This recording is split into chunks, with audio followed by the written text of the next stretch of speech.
Okay, I'm back a little early here. Instead of skipping on to part 2, let's just call this part 1B. Okay?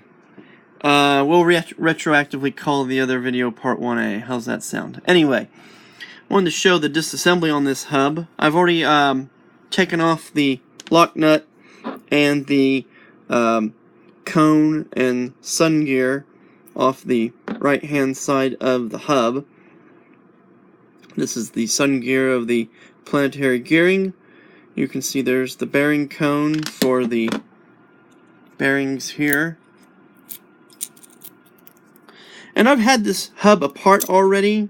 I took it apart and cleaned it several years ago and oiled it with some light oil so it wouldn't rust, and never got around to greasing it because at the time I didn't have the grease, and it's been sort of on the back burner ever since.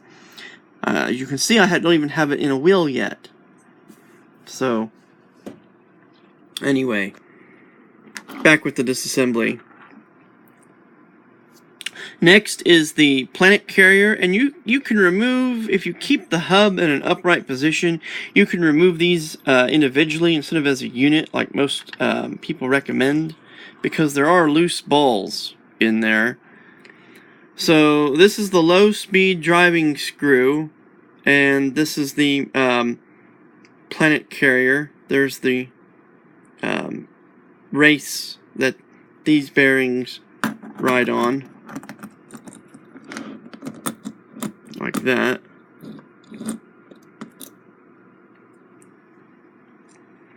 That's the planet carrier, the low speed driving screw, and the center bore there. And then here is the sprocket and ring gear. And if you look, there are 11 1/4-inch loose balls, and we're just going to go ahead and dump them in this container here.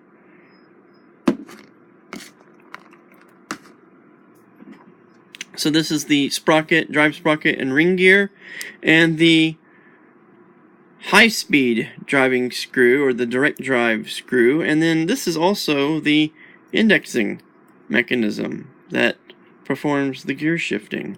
It has a collar that's not removable, and then the index itself is a spring, and I'll explain how that works. Then there is another bearing race, retainer, and bearing assembly, and this one is larger than this one is. Okay.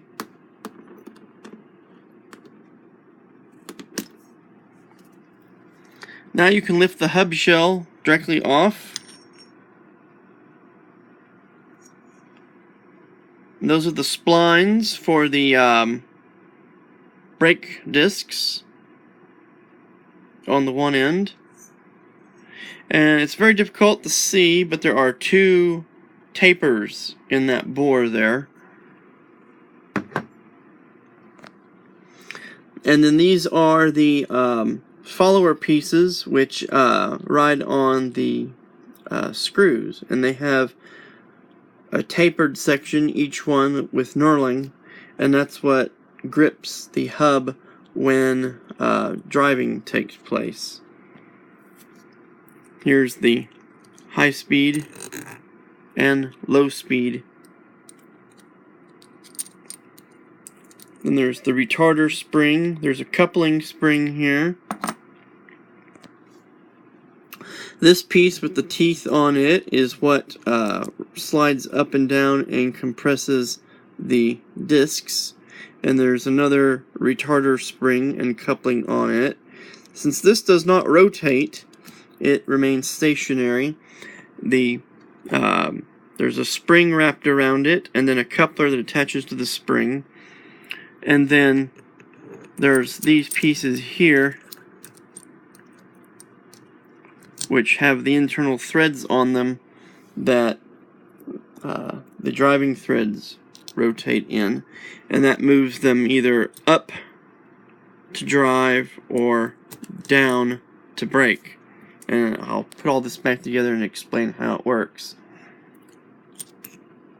I'm not going to do so in any of the videos here, but if you wish to disassemble it further, you remove the circlip there, and then this all comes apart, and then you can invert this, and then there is another lock nut there, and you can remove all that from the axle.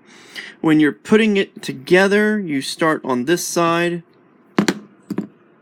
and these are the axle fastening nuts that you would use, and washers that you would use to attach this to the bicycle frame.